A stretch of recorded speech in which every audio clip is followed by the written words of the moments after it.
Welcome back to the Morehammer podcast, your weekly podcast where we talk all things Warhammer and hobby from the past week.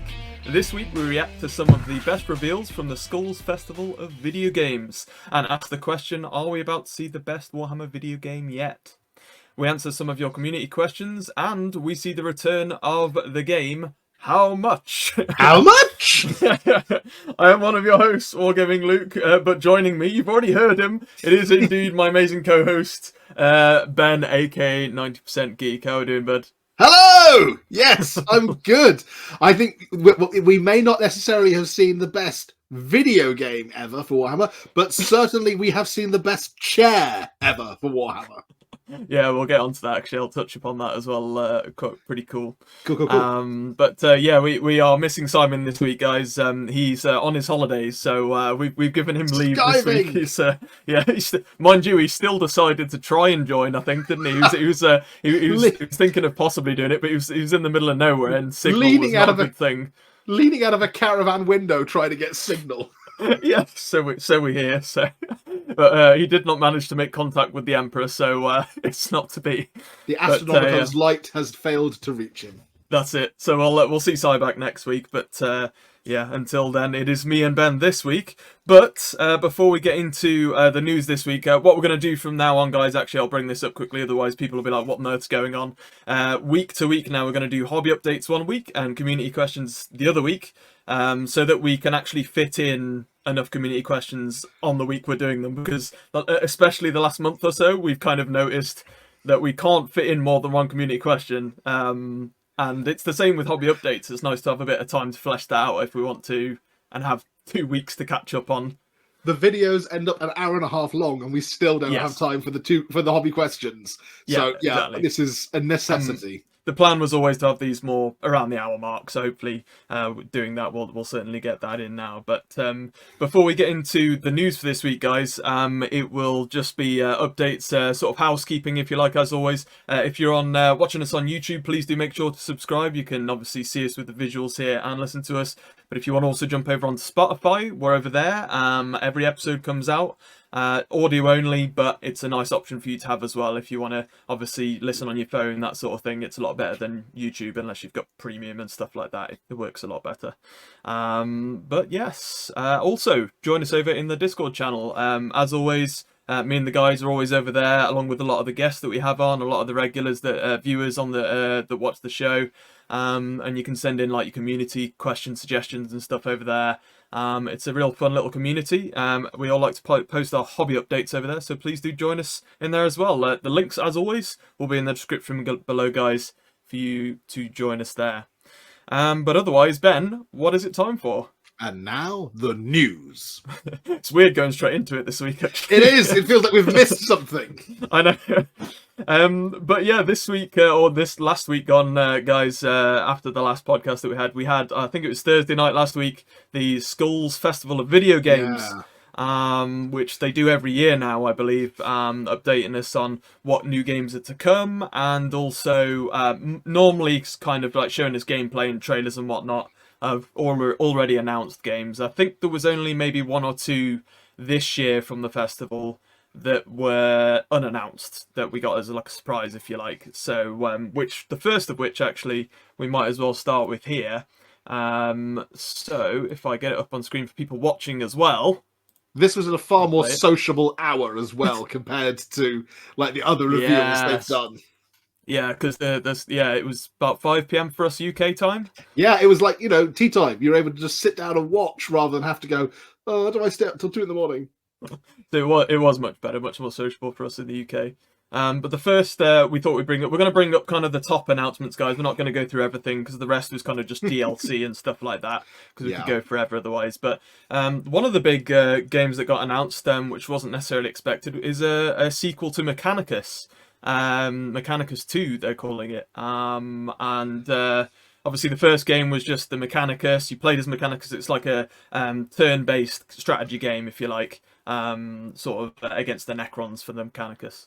I don't know, Ben, if you've ever played any of these. I haven't, but I am disappointed, given the nature of the Mechanicus, that this one isn't called Mechanicus 2 Electric Boogaloo.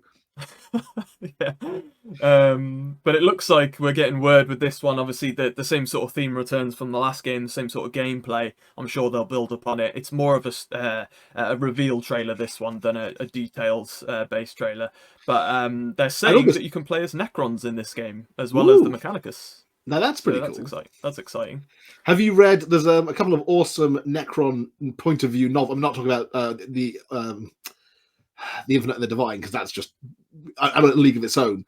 But Reign and Ruin, the two Necron point of view novels. I haven't, This no, but I've this heard very about much these. put me in mind of them.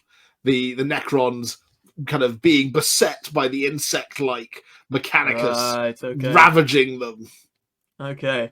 But, like, wouldn't surprise me. Wouldn't surprise me. But there's got to be some sort of backstory as to why they're allowing you to play as the Necrons on this one. So I'm guessing they're just allowing you to play both sides of the story in this one, Which is which will be pretty. quite interesting. I mean, it basically doubles the gameplay at that point, because you can play through and get each kind of possible perspective on it. That's it. The first game was one of those things for me where I downloaded it for cheap, because a lot of the Warhammer games go quite cheap after a while, especially the turn strategy based games. And this one the first game picked up for like a few quid a couple of years ago. Played a good bit of it, but didn't complete it. I need to get back to it and actually finish that one. But for those of you who know Alan, who used to be on on my old channel, he loved the first of these games, and always spoke. He's the reason that I actually bought it and downloaded to play the Okay. first one. And he'd read a lot of the novels as well, Ben, that you'd said about just now. And he kind of loved that kind of lore between. So, especially for the Necrons. If you've So, still got the first one, have you not finished it? not yet. No, it's one I need to go back to. Maybe that's an idea. You could do, because you can maybe stream or do a video playing through the whole thing. Do like a speed play or something. See how far you can get in like a day or something. That's it. I mean, it's a subject for another time, but something I'm considering doing is starting up a separate thing for like just doing video game streaming content. But it's That'd be all cool. a time based thing, so we'll have to wait Yeah. and see. So On to the next one. that was Mechanicus 2, but we also had, and I'll this one was just awesome. So Speed Freaks, which obviously we've had in the past, haven't we? Like Gorkamorka, we had Speed Yeah. Freaks was the newer version. Well, they tried to make a Gorkamorka video game back when the board game, like the miniatures game, first came out. So this does feel like the final realization of that dream. Yep, and this is the first gameplay. We already knew this game was coming. I think it was last year they announced it, but this is the first gameplay trailer reveal, and it is crazy fun. They released a beta after this trailer on the night of the Skulls Festival live stream, and I Yeah. downloaded this game straight away because I was like, this just looks an absolute joy. Why would you not want to play it? It's the kind of, it's not going to be a heavy story, nothing like that. It's just one of these where you can jump in, maybe with some friends, just with some really fun game modes, and just have an absolute blast. So I downloaded it. I played about an hour to 2 hours, and I was glued to it. To be honest, it's one of those where you can really get carried away in it and not like realize how much time you've been on it. What I'm struck by on the trailer is how smoothly the Stompers walk. Like, I always imagine an Orc Stomper kind of waddling like that, and they just kind of glide 80-80 style across the board. Yeah, no. There's that one game mode that you can play on the beta at the moment. I think it closes 30th of May. So there's at least when I release this tomorrow, because we're recording this on a Monday night, you'll have a couple of days if you want to download it. I absolutely recommend it. It's such a blast. I will definitely be picking this up when it comes out for release. It's won me over that much. But the one game mode you can play at the moment is with the Stomper. So basically both, there's a team of 8 on either side. You have, I think, about 5 or 6 different of the Speed Freaks kind of vehicles you can choose from already. Even in the beta, you got like the squig launcher, is it, or whatever, where you can like the Ruckatuck squig buggy. That's it, yeah. So you literally, I've always wanted to, in like a video game form, be able to actually drive one of those and fire the squigs at people, and it's amazing. There's also what I played as the most, the looter tank, where you can actually launch a grot bomb, and much like in if anybody's ever played Call of Duty, where you can guide the Predator missile, it's sort of like that, but you can guide the grot bomber, and he's sort of jumping up and down on the top of this missile as you like launch it at people and guide it at them. It's such a blast, and guys, I definitely recommend picking this one up. I am most excited by the race option on that because I'm hoping that it'll be like multiplayer, and it will be like we talked about in our Warhammer video game episode of essentially Warhammer Mario Kart, because that would just be amazing.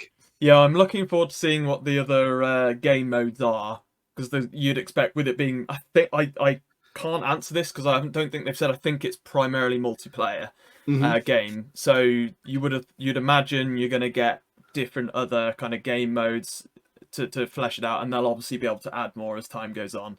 And the graphics are actually really quite nice.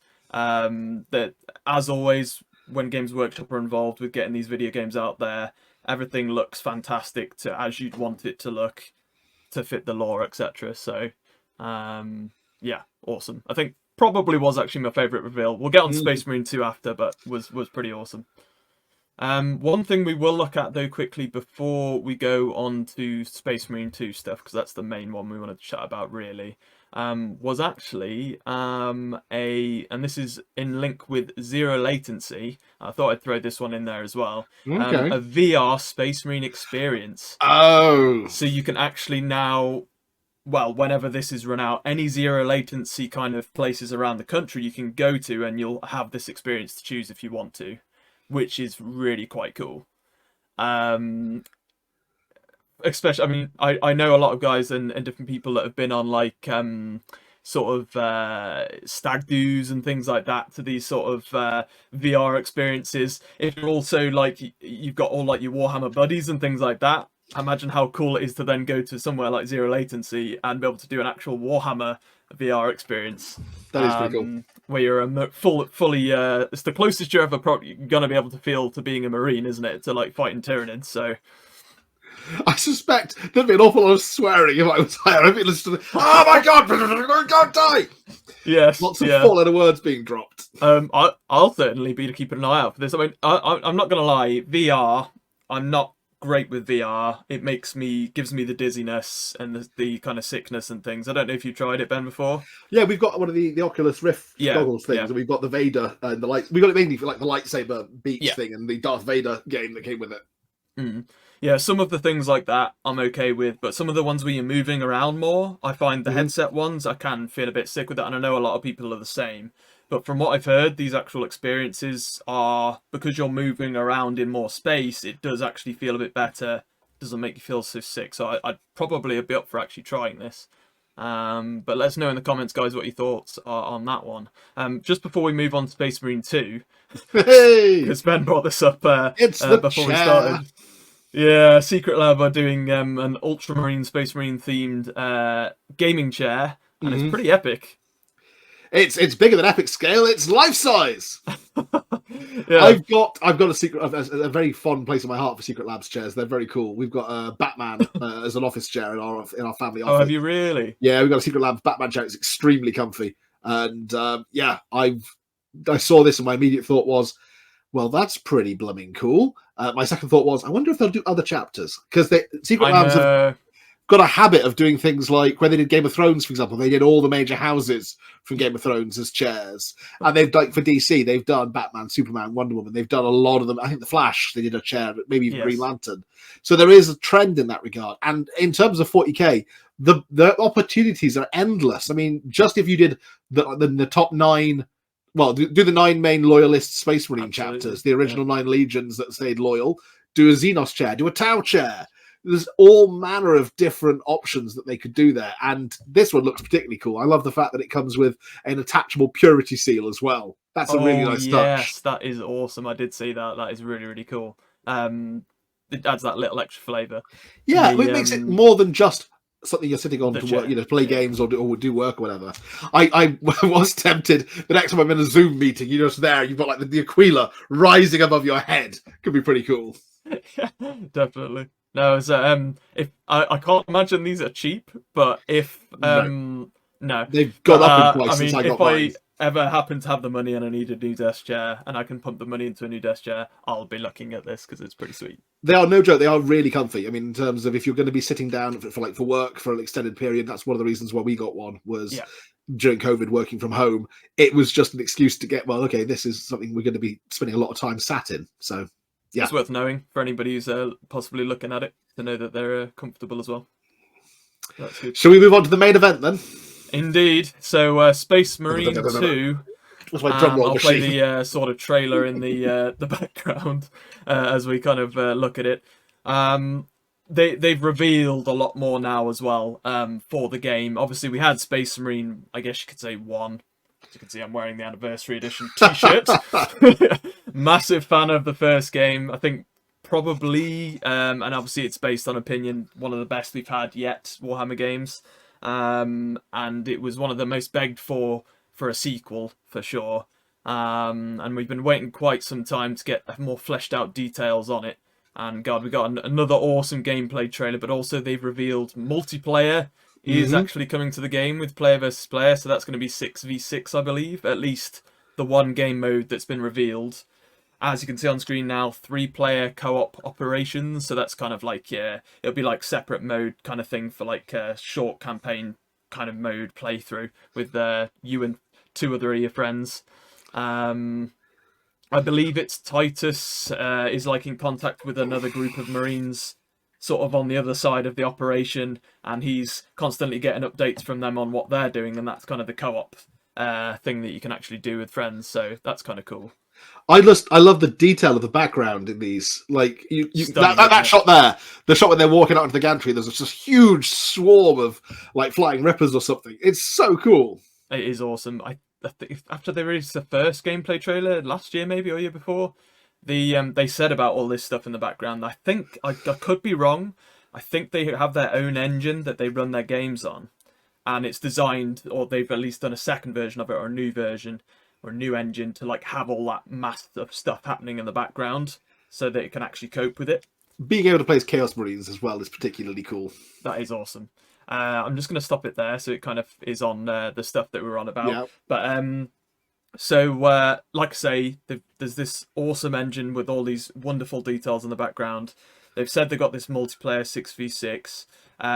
Customization seems to be a thing now, because obviously in the first one it was just Ultramarines, you couldn't change anything. The campaign for this one, your multiplayer, all that sort of stuff, looks like you can pretty much design your own. I wouldn't say. I think you can probably even design your own chapter. Like you can mix if you want to. Cool. But like for sure, you can at least pretty much pick any chapter that you know from Space Marines and play as that. The currently absent Sai has done an excellent video that goes through all of the different customization options in this regard. He spent ages breaking down all the different options in that regard. So if you're curious about that, make sure you check out his video over on Hobby Waffle. It's definitely worth a shout out. I actually just probably a couple of hours before this posted it on our community tab on Morehammer. So if you want to check it out, you can go through that as well, then because it's doing really well, his video, and because people are really enjoying it and taking lots out of it, so that's good to see. Go and check that out. But yeah, there's it looks like the customizability of everything is going to be 10 times what it was in the first game, so I'm really looking forward to seeing that. Like even the weapon customization and stuff looks ridiculous. Be able to put like different facings on the side of your bolt gun, or change out like different combi weapon options, or add scopes, or all kinds of awesome extras. Definitely.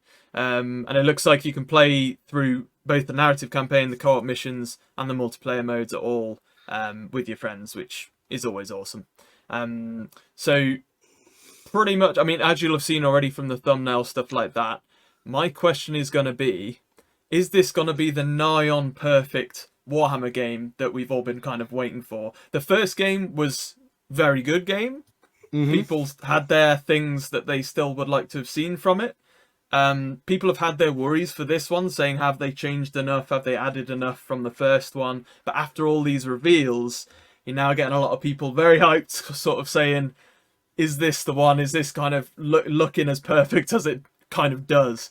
And I'd have to say, go on, Ben, sorry. No, you go ahead. I was just going to say, from everything that we've seen, I can't argue with the fact that it certainly does look pretty. I mean, in the world of gaming, you get like a masterpiece game. In terms of Warhammer fans, is this along those lines? We'll have to kind of wait and see. Obviously, the story, we don't know what the story is going to unfold like yet. That's going to play a big part in how you kind of rank the game, I guess, and how you'd sort of rate it. But it's gotten me hyped. It's gotten me hyped. It certainly looks pretty amazing to me. I think it may well be one of the best Warhammer games thus far.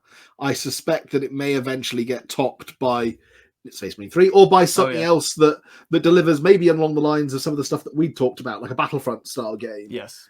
Might top it. My one niggle, this is only based on having watched the trailers, my one niggle is the voices of the different Space Marines, because they were a little incongruous. It's like, here's this, Titus sounds like Titus. Like, he sounds pretty much exactly like, maybe be the same voice actor as the previous game, I don't know. But then there's just random Scots Space Marine, which I was like, oh yeah. And then there's the Geordie guy who comes along. I'm like, wait a minute, what? What is going on? And they recruit a large parts of Macragge, just like the north of Britain. What's going on here? Yeah, I get what you mean. Just threw me a little bit. I wasn't sure why. Maybe that's, I don't know, maybe that's a key element to the narrative? I don't know. We'll have to wait and see, I suppose, yeah. There will be more and more details coming out about this game now, because we're coming up to release window, sort of middle of September, as you can see on screen. They've also just announced, I think in an interview today or yesterday I'd seen, that it's going to be cross-play, so no matter what platform you're on, you can play with your friends. That's cool. Always good to know. That's very cool. From launch. Other than that, really, I think that's all we can sort of react to with the Space Marine 2, and I'm sure when the game comes out, we'll be able to do a little review on it ourselves, at least those of us that play it, I suppose, come September. So we'll certainly be excited to do that. I don't know, Simon certainly will, because I know it's a shame Simon missed this week, really, because it was perfect episode for him. Yeah, no, totally. Well, to be fair, he's said a lot of what he needed to say about it already, I think, in his video. So, I don't know. I mean, I'm sure if there's something he wants to say, he'll tell us next week. Oh, yeah, definitely, yeah.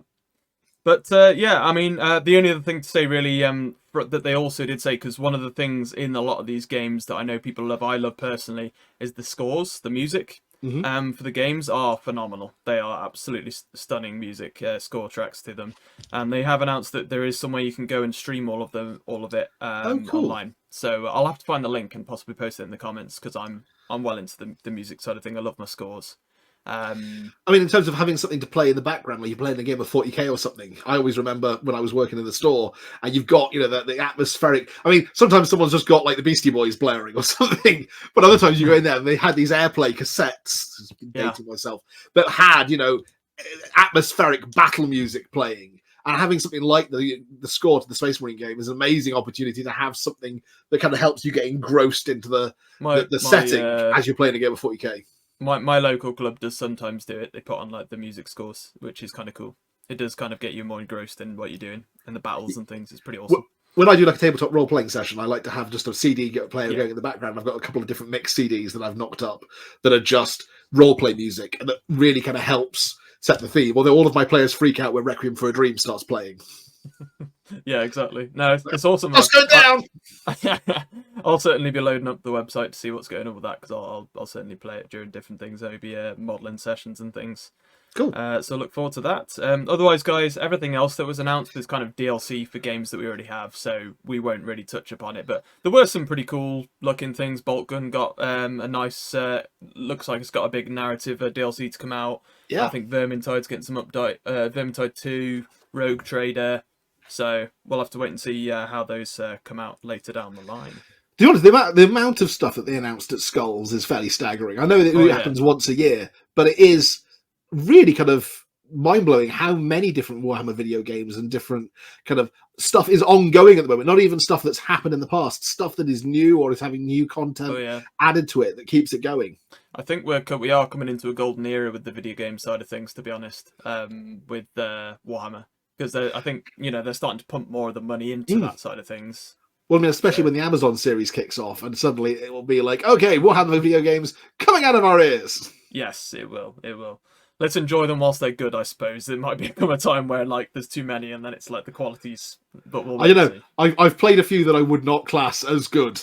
No. Yeah, mostly exactly. the mobile versions and stuff that, let's Yeah. not. Yeah. But that'll do us, guys, for the Skulls Festival, Video Games Festival. Let us know down in the comments what was your favourite thing that you saw. Maybe it's something we didn't touch on. We're interested to see what you think. But let's get into this week's community questions, which we've got a couple of to answer this week because we have more time to do it. The first of which we've actually had the last couple of weeks we've wanted to answer this one, so it's been sitting there in the background. It has. So Representative Drop 90 from Reddit asks, what is a great army to start off with as a beginner when it comes to playing 40k or AOS or Age of Sigmar? And he did kind of add to that. He's more looking at 40k. Yeah, that's what I took. But you know, we can kind of give suggestions for both, but I suppose mostly 40k. I mean, I don't know what your thoughts are, Ben.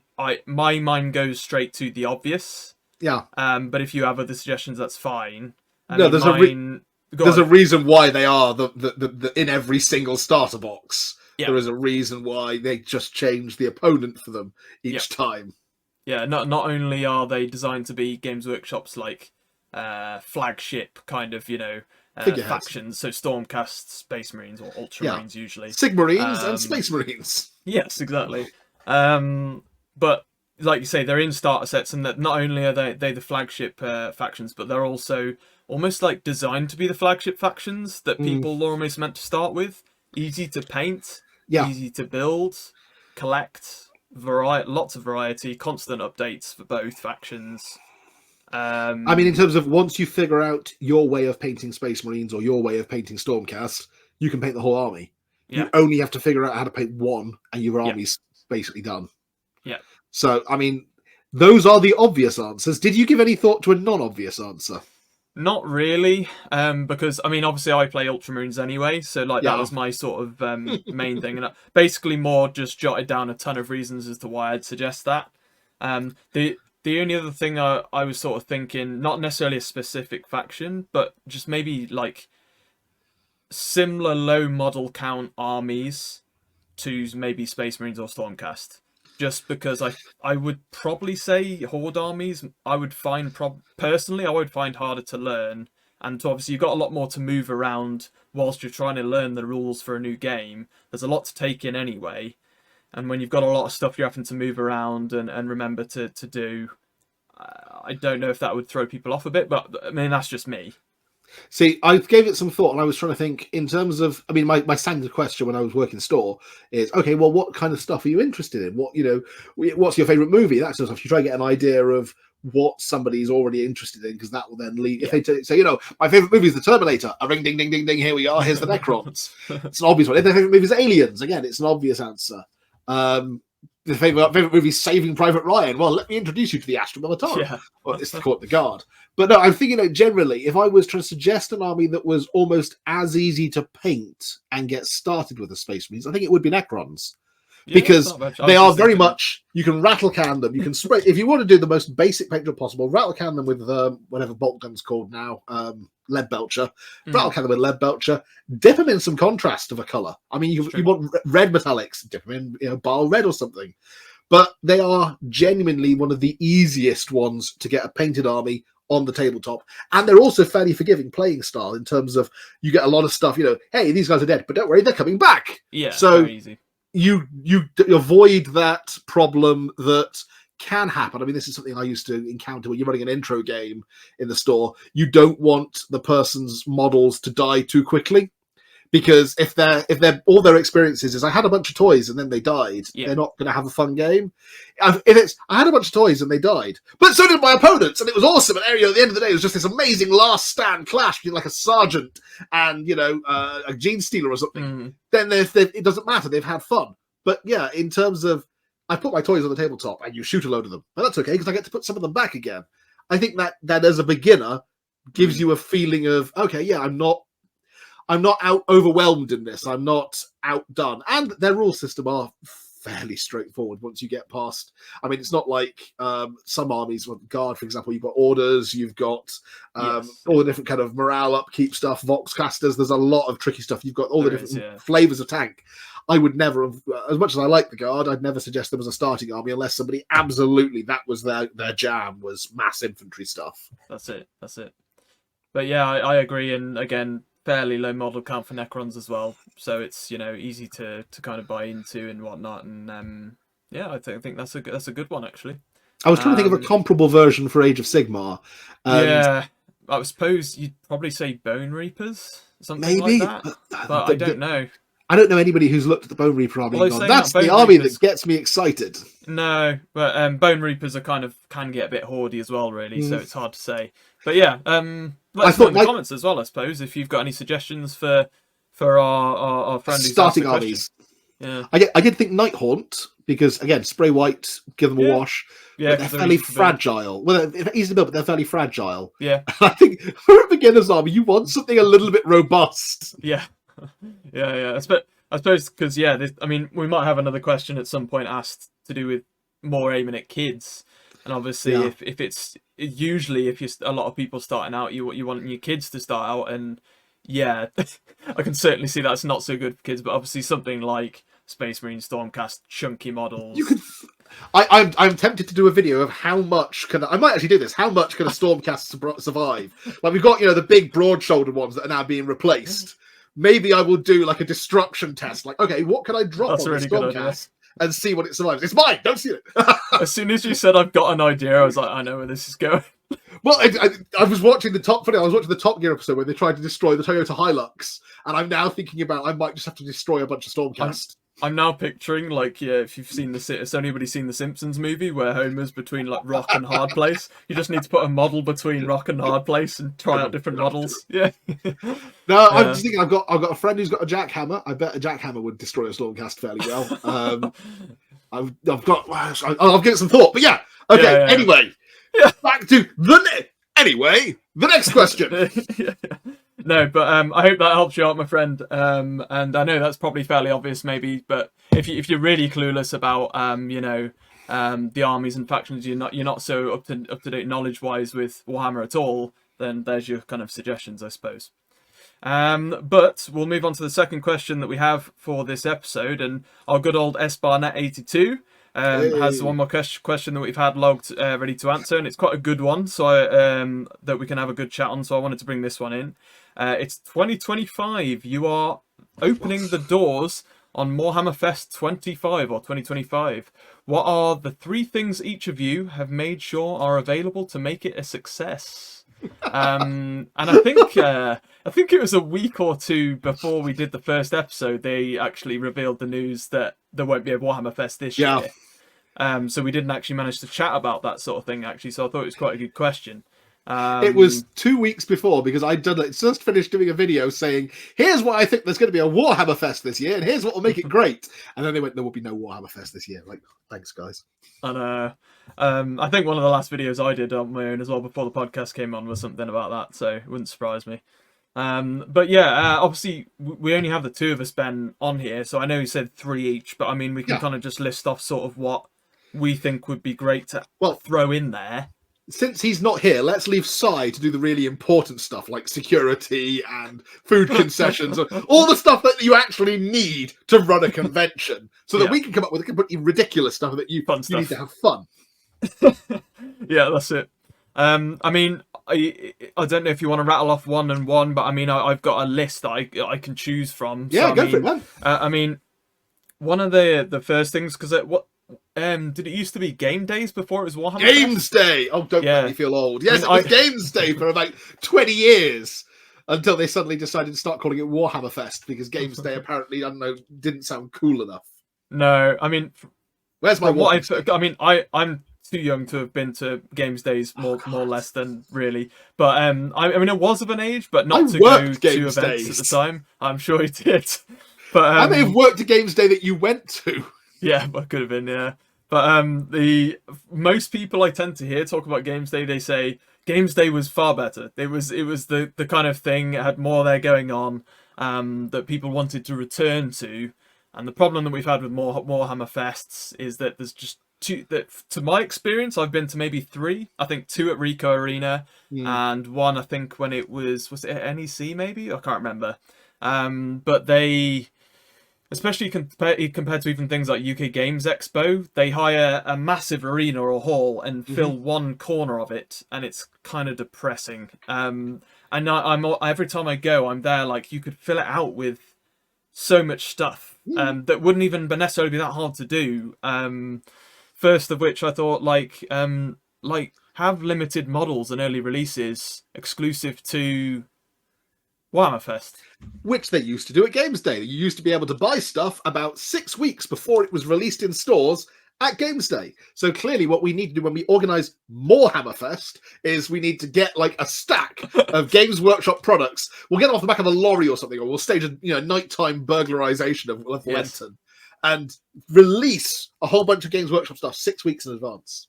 Yeah, I mean, they produce vast quantities of these things anyway for release. Why not do like you do it once a year? Like, no, absolutely. They used to do beyond the fact that they had like a special miniature that was released every year for Games Day that you could only get at Games Day, and they used to have that was the opportunity where you could find out some of the stuff that was coming out in the next 6 to 8 weeks and buy it there at the event, provided they hadn't sold out of the stock. I got one of my all-time favorite Chaos Codices, Chaos Codex 3.5, which I'm not going to grab from behind me, but that was the one with the massively customizable Chaos characters in. I got that and the all metal and demon prints that was due out later that year at that event. That's so cool. Forge World used to have loads of again, stuff that you could only buy at Games Day. Like they produced it every year, but it was only available for sale at Games Day. So they did things like statues and busts and stuff that they were only available at Games Day, but they were available every year at Games Day.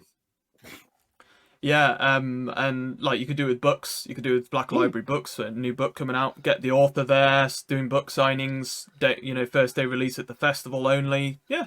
Well, I was going to say, so if this is more Hammerfest rather than Warhammerfest, this is us, you, me, and Sai organising this. That's true. First one on my list was guests, because we've had some excellent guests on this podcast, and it would be cool if we could have all of the guests there at Morehammer Fest 25 to, be part of panels, signing autographs, just generally hanging out, playing games, maybe like challenge, and then, whoever like Tabletop Tom can be there taking on people with like Games of Heresy, and, Pointy Bates can be there challenging people with like Age of Sigmar and stuff. That would be really cool. Definitely. And yeah, that is one of the things I kind of had listed down, like get on guests, like the YouTube guests and things to have battle reports live, all that sort of stuff. We'll one up Warhammer Fest. That's what we'll do. Well, that's one of the weird things. They did invite, so Morehammer Fest last year, they did invite a whole bunch of the content creators and stuff. Because Arbiter Ian did a whole video behind the scenes and stuff at Morehammer Fest. But it seems as though they invited them so that they would be there to talk about the event, rather than saying, we're inviting you to do something at the event. Yeah. Like you said, a bit like if they'd turned around to Ian and gone, hey, Ian, do you, Bobby, Russ and Gary all want to come down with your Tale of Four Gamers crew and play some games with your Tale of Four Gamers games and people can watch? That would be really cool. If they turned around to someone like, Peachy or something and said, hey, do you want to come down? I know you've been out of the core for a while, but come on down and do some like painting tutorials or something. That would be really cool. Yeah, I think that's something that Games Workshop really missed a trick in terms of how they utilised content creators at Warhammer Fest last year. Clearly, we need to do it better. And we can invite like Duncan, Two Thin Coats, to come down and do live painting tutorials and people stuff. People would queue up to watch that sort people of stuff. People would pay, like, here, take my life savings. Yeah, no, they definitely would. I know it's technically it would be difficult to do, but one of the things I enjoyed seeing most when I went to Warhammer Fest, that was actually there, was one of the big new dioramas that was supposed to go into the museum. It was the Ideneth one. It's actually still my favourite, where they're coming up onto the beach out of the sea. Yeah. It's such an awesome diorama. And they revealed it first at the Warhammer Fest. I think it was the Rico Arena one. But why not make at least one or two exclusive dioramas for Morehammer Fest? Again, you are listing we could do some daft ones. This is particularly funny because you are listing stuff that they used to do at Games Day. Well, so Games Day every year there would be this amazing diorama. Like one of the early ones I remember is they did the entire Ultramarines chapter. So it wasn't so much a diorama; it was staff from across. And this is, I suppose, what part of what used to make Warhammer Games Day work so well was they pulled together all the staff from across the country to make the event work. And it would be, okay, so this is what the diorama is going to be this year. And everyone would be sent a stack of models, or just told, look, just no loss these models and paint them up. And it meant that whatever the finished product looked like, it was a conglomeration of the effort of hobby stores from across the country. So my favourite was Battle of Big Tooth River, which was this massive, you can see it in White Dwarf, I think 2-1, I want to say 218, but I could be wrong. No, 218, I'm pretty sure it's in 218. I do recall this, I think. Yeah. They built a life-size, or a 40k scale Gargant, which was like there at the board. They had masses of orcs swarming across this, fighting all kinds of different guard. And all of the orcs were painted by store staff from around the country. That's awesome. So they would just send in box loads of painted orcs that would then just be very hurriedly glued onto this diorama. But that's, for example, that's where the Praetorian Imperial Guard first made their appearance, defending the ridge at Big Tooth River. We could absolutely do something like that. Yeah. I mean, during COVID, there was a great thing on Twitter. Back then, the tag that was being used was #warmongers. That has gone by the wayside since actual warfare broke out around the world. But the warmongers crew during COVID entered the kind of online Armies on Parade competition, where we all painted a miniature for this massive kind of Royal Rumble Necromunda. It was like a pit fight. It was like a giant arena. And the guy who was organising it built this huge kind of board, which was this mass arena with tiered seating going up. And then we all sent him our miniatures, and he mounted them on the board, took loads of pictures, and sent it into the Warhammer community team. We got an honourable mention. We could absolutely do something like that for Morehammer Fest. We could, get all of our many fans to send in models that we could mount on a diorama to be a community diorama. That would be cool.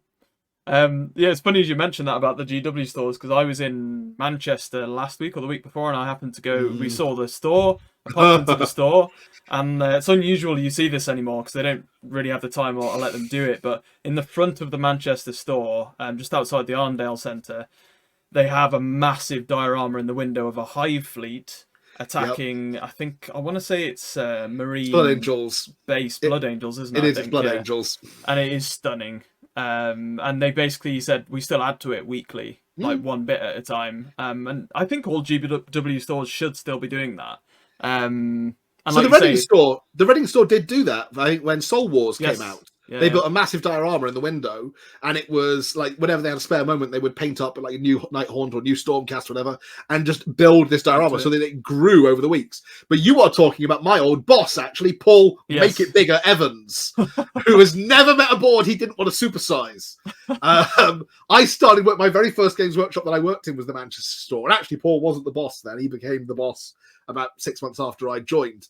But they have done some amazing stuff at the Manchester store. Just a quick shout out. They built one of the first stores I know that built a life-size Warlord Titan way before Forge World did it, because we played some games with it. It was made of huge chunks of like wood and plastic pipe and stuff. And it took two of us to lift it by the legs, like an arm around each leg, and lift it to move it down the board. And then there was Paul stood on a chair with like a Princeps cat on it, kind of pointing, going, "Fire the volcano cannon!" That was great fun. He built the Tower of Orthanc for one games day. Again, to scale. So that he had to make it fit in the store, he had to take out some of the ceiling tiles, and the top of the tower went through the ceiling and into the suspended ceiling. And then when we came time to take it down in the lift, the cargo lift to the truck to transport it to games day, he realised it was too big to fit in the lift and was there with a hacksaw sawing the top off so that it could then be transported, and then it was like very rapidly glued back together at the NEC Arena in Birmingham. The best and greatest one I would mention that he ever did was when Battlefleet Gothic released yonks ago. This is when the Arndale store was, it's gone through two moves since then. This is back when it was way down in the depths of the Arndale. It was massive. It's like the biggest per footprint store outside of Warhammer World. He built, it wasn't to scale. Let's stress it was not to scale, but it was about 20 foot long. He built a 20-foot long Chaos Cruiser and suspended it on chains from the ceiling. That's amazing. And it was massive. It took over one whole corner of the store. It was insane. He built a Games Day board that was 25 foot long. It was a Lizard Man temple with a giant kind of one of those. I wish I'd seen that. What do you call it? The lightning globe things. I can't think what they're called. I don't know. Well, you got what you mean at the top of like the Realm Shaper engine? No. Sorry, like in real life things. He's the generator type thing. Oh, You touch okay. it, and then like the lightning bolt inside. I know what you mean. Yeah, arcs yeah, up. like the static things, aren't they? Yeah, but he'd wrapped it in green so that it glowed green, like it had green Oh, crackling that's warp awesome. lightning inside. And the idea was that this massive chunk of warpstone had crashed into this lizard man temple, and the lizard men were trying to stop the Skaven from reaching it. The That's awesome. Skaven had this plan to reach it and turn it into a giant warp lightning cannon to shoot down Morslebe. And to this end, they brought this giant beach ball that was done up in green to be like the Oh moon. my god. And halfway through the day, they climbed onto the balcony at the NEC and just lobbed it off the balcony again. The Skaven have missed! And the moon just came shooting down to the hall, and then everyone's there. But it was like a rock concert. It was That's mental. See, My this takeaway... literally... Sorry, go on, finish yours. My finish final story. takeaway from that event was the one where I painted the Gotrek and Felix model, because it was Gracie Thankful that was trying to take over the Warpstone. So I painted up Gotrek and Felix for the store. And then, because we didn't have them in store at the time, because they were like mail order only, I used my own Gotrek and Felix to paint them for it. And Bill King stole them at the end of the day. That's amazing. See, everything you just said there in about the last 5 minutes, that's what we want Morehammer Fest to be. Literally. More! You've literally summed it up as best we can with all that elation there. That was amazing. Just all of these dioramas, these fun kind of massive narrative games going Wacky on. stuff! That you can get all of these stores and people involved with to piece in little bits and bobs together. Oh, man. I don't even know how we can top that, Ben, to be honest. So anyway... Yeah, the other thing that kind of linked to that I did say is like areas for like photo opportunities, so like sets. Yeah. Would kind of link into that as well. With costumes and props. Exactly, cosplay. You see all the guys at Morehammer Fest last year, they'd gotten all these people who built their own Space Marine armor and stuff. Yes. And they had like a parade of costumes and stuff. But imagine if they had a suit of Space Marine armor that you could put on and pose for photos in. How cool would that be? Get your picture taken as a Space Marine. You know, this very rugged cosplay costume that they could get made for them. And then people can be there just bolting on going, I'm a Marine now. Exactly. There we go. We've nailed it. Everybody, Morehammer Fest 25. Warhammer 25. Si, you are out. responsible for picking the venue, the security, and funding for it. We're just going to drop him an email, guys, after this podcast is recorded. Just like, here's everything that needs to be done. He'll be like, what on earth? Frankly, we've done the hard work. We're giving him the easy job. Exactly. We've listed everything off for you, Si. Come on. But anyway. Make it so. Yeah, the holiday's finished. It's Morehammer prep time. Stop slacking. Time. You have only 12 months to make Morehammer Fest 25 happen. But anyway, guys, let us know if you were to run your own Warhammer Fest, whatever it might be. What would you kind of add in to, make it happen, to make it awesome? Because let's be honest, Games Workshop, you need to level up. And I hope you're listening to this. You're more than welcome to take the advice. Yeah, got to make it epic to get people there.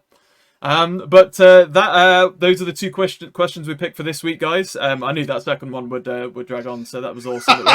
It was great that we finally had the time to answer them. So that was good to get through. But thanks, guys, for sending in your questions.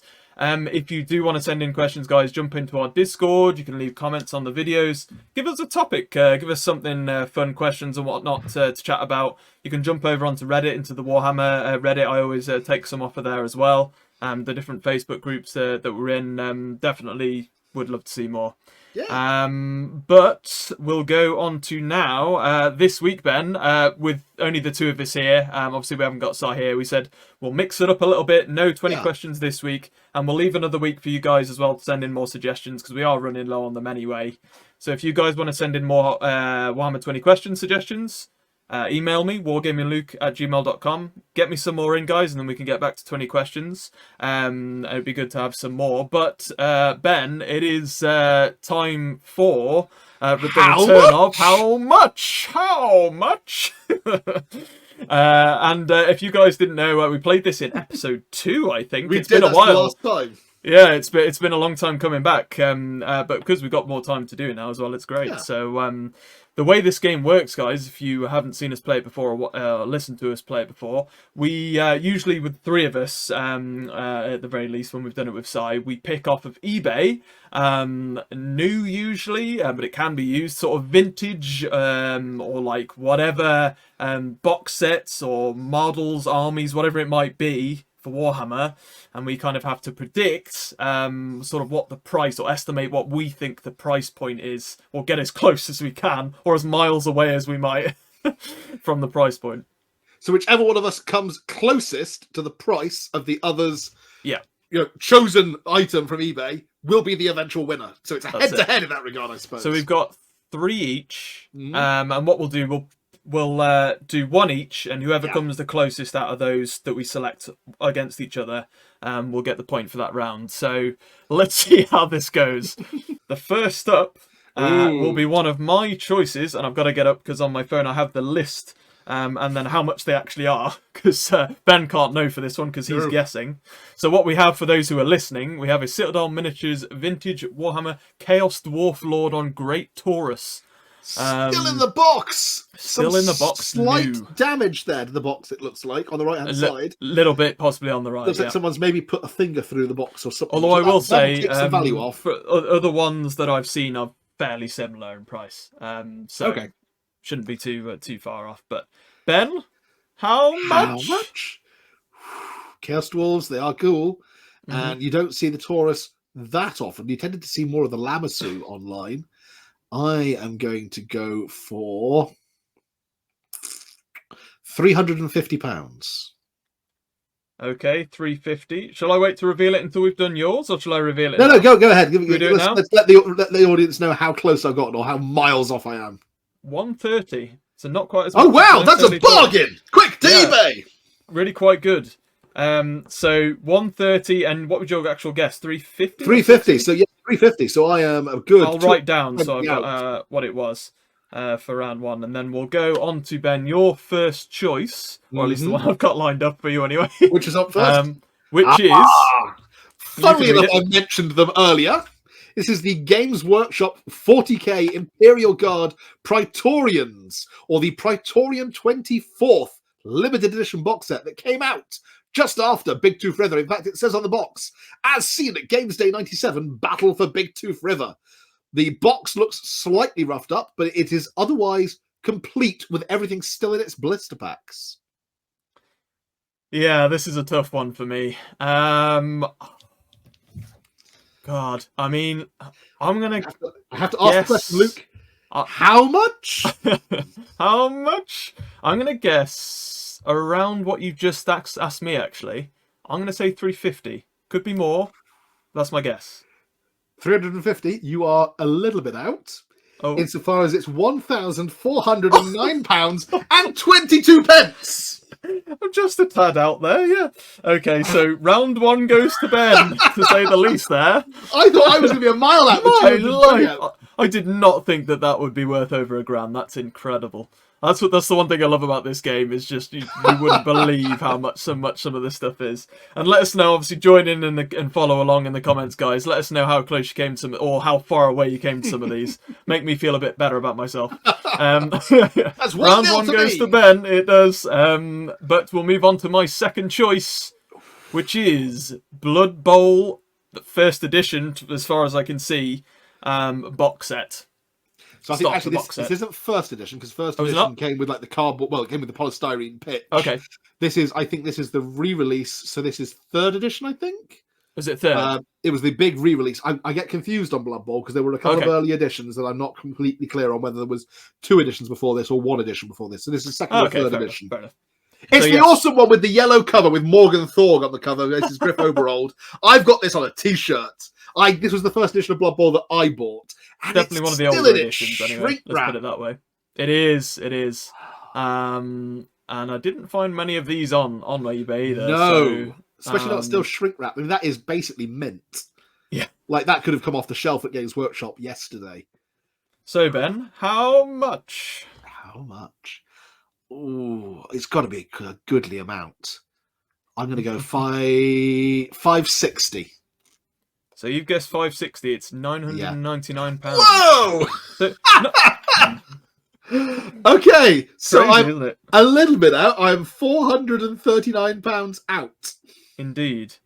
So let's move on to your second choice and see if I can get any closer. And sadly for me, this is probably maybe the hardest one you've put up, I think. Go on. Aha! Yes. This is really hard. So this is the Siege of Terror, the limited edition leather-bound embossed covered novels, hardcover with the crests of all the different legions and so forth, embossed in brass on the front. This is the full collection, only excluding The End and the Death Volume 3, because I'm assuming this person, much like many others, was unable to get them. It is tastefully displayed upon what appears to be someone's bedroom duvet from the 1980s.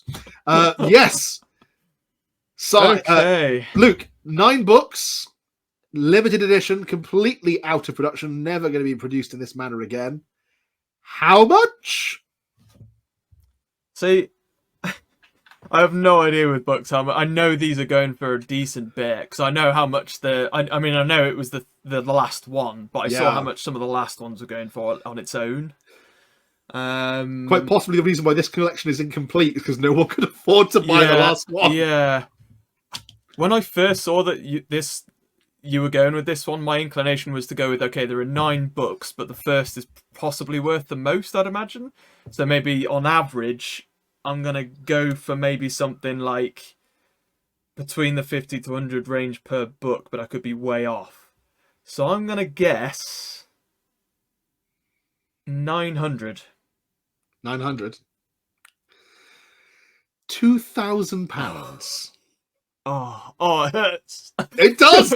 No, what really hurts is the fact that somebody, I think, is selling this because they couldn't get the last one to complete their collection. Oh no, that does hurt. Yeah.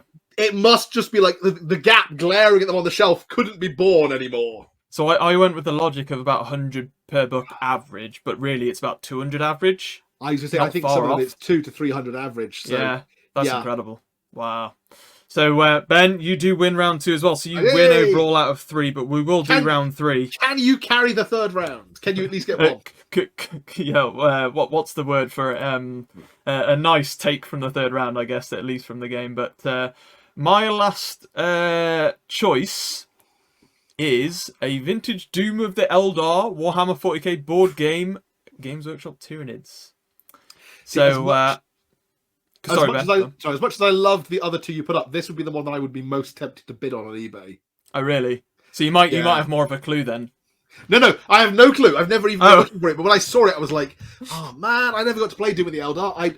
I'd really quite like to try that." It is worth noting, guys, as well, if you're listening or watching whatever, that we tend to go with pure, obviously, buy it now, because obviously auction, it's hard to kind of tell. Yeah, exactly. So for Doom of the Eldar, Ben, any idea as to how much? Well, it's not mint. I mean, in terms of, like, one of the corners of the box is split, the other one's fairly badly bashed. But people don't always take that into account when they put their buy it now price up. It is complete, I'm assuming, because he would have said if it wasn't. It is, yeah. No, it's complete, yeah. There's 2 that I picked, that I found of these that popped up, and they were a similar price. So I'm going to go £800. £800. Mm-hmm. You'd be surprised with this one, Ben. Go on. $49.95. What? Yeah. $49.95. Okay, I might actually go looking for that after this episode. Yeah. Whoa! The reason I put this one up is because I thought it might be a good trick one, because I thought this would be worth far more than that. Yeah. I thought it'd be worth far more. Okay, so I am 750 out. Yeah. So if you can get closer than 750, but to be fair, that's the furthest you've been out from any of them so far. Oh my God. You've got to give yourself that. So let's see if I can get this last one then. This is kind of a hard one to judge, but it is one I like. Especially. I know, I do. Thank you for picking this one, but go on, take us through it then. It is one of the, as I previously mentioned, they used to do at Games Day, a Forge World Collector's Lizardman Temple Guard bust for Warhammer Fantasy. This is back in the day when Forge World was still using a kind of off-white resin. It is about a sort of 7 or 8 inch tall statuette. Composed entirely of Forge World resin, depicting a Saurus Temple Guard, still with the old style baby Stegodon bone helmet, walking down some Lizardman Temple steps. Awesome. I mean, I'll be honest, I don't even remember this thing existing, but it's pretty cool. So I just have not a clue. I don't even remember the price of sort of any of the busts that they did, like limited. Oh god, when they used to actually sell them at Games Day, like 30 or 40 quid. But bear in mind, this is like late 90s, a long time like 90s, ago, early thousands. Things were a different price. Because even some of the I remember even some of the limited time like Forge World minis are a ridiculous price now. How Right. much? I have to ask the How question. much? How much? I'm gonna. You could go crazy on this, but I'm gonna go more. I'm gonna say 300. 300? Yeah, it could be in the thousands. I really don't No, know. it's 550. So you Okay. are closer than I was. Woo! That's the word I was trying to think of. It's a consolation round, Ben. That's what it is. It is. So for only £550, this could be yours and decorate your, You know what? a As well, tasteful shelf behind you. before we even spoke about it, I did think 500 was going to be my first guess, and I thought I'll go a little lower just to be safe. But yeah, awesome. I'm glad I got that one. Especially, of course, I got the Lizard Men one. I'm in tune. Of course I did. But yeah, that was awesome. 2-1 in the end, Ben. Congrats, you win this how much. Thank you. This edition of how much. We'll have to get how much trophy, for for future games. But we'll definitely have to bring that back more regularly. Even if we do that and 20 questions, that'd be good fun. Yeah. And I hope you guys enjoyed playing along in the comments. Let us know if you managed to get close to any of them. I'm really interested to know how far some people came away from them. Or maybe if you've actually... I'm really interested to know if one of the times we play this, somebody actually jumps in and says, I went on eBay and bought that after you said how much it was. That'd be great to know, but we'll have to wait and see. Yeah, or someone goes, hey, I was the guy selling that. Yeah. That would be hilarious. But yeah, guys, hope you enjoyed that one. And like I say, we'll be back next week with more games and probably 20 questions and whatnot. So please do get your suggestions in. But that does round it up for this week's episode at a much more timely rate. So that's worked out nicely, Ben. It's worked out perfectly this week. See, it's just Psy that slows us down. Oh, sorry, Si. We've been out here this week whilst you're away. I hope you're enjoying your holiday, mate. We'll see you next week. But that is it for this week's episode, guys. Please do like the video, leave us comments down below, and of course, make sure you subscribe to us on YouTube or following us on Spotify and leave us those lovely reviews. But Ben, thanks for joining me this week, and so I've not been alone. It's just been the two of us, but it's gone well. So where can we find you, buddy? You can find me on my own channel over at 90% Geek. I'm also on Twitter, Instagram, Facebook, all the other places using that handle. And yeah, I think at the moment my current video, if you want to go and give it a check it out, is a Warhammer White Dwarf rematch. It's taking a classic battle report from White Dwarf 229 and refighting it using the same armies that we used back in like the late 90s, but using the old world rules. So using the most current edition of the rules, giving essentially the opportunity for the two sides to retry it. And it was a lot of fun to play and a lot of fun to film. It is really. I'm halfway through. I've got my hobby session coming tomorrow. I've got half a day off tell tomorrow. You who won. So don't say. And for anybody who wants to watch it, it's on the community tab as well, guys, along with Simon's, because Simon's not here this week. Simon's video that he did, as we said, on Space Marine 2. Yeah, definitely check that out. Go and check out both when you're doing your hobbying. It looks though that my video this Friday will be how much does it take to destroy a Stormcast? That is an amazing idea. I'll be looking out for that one. As for me, guys, I'll be here on Morehammer, but otherwise do follow me over on Twitter or X. That's where I mostly am nowadays, having a chat with you guys, and also obviously, like I say, in our Discord. So join us in there as well for some chat, because I love to see what everybody's up to in the community hobby-wise. But otherwise, guys, that's it for this week. Thanks as always for joining us, and until next time, happy wargaming. Bye! Cheers, guys.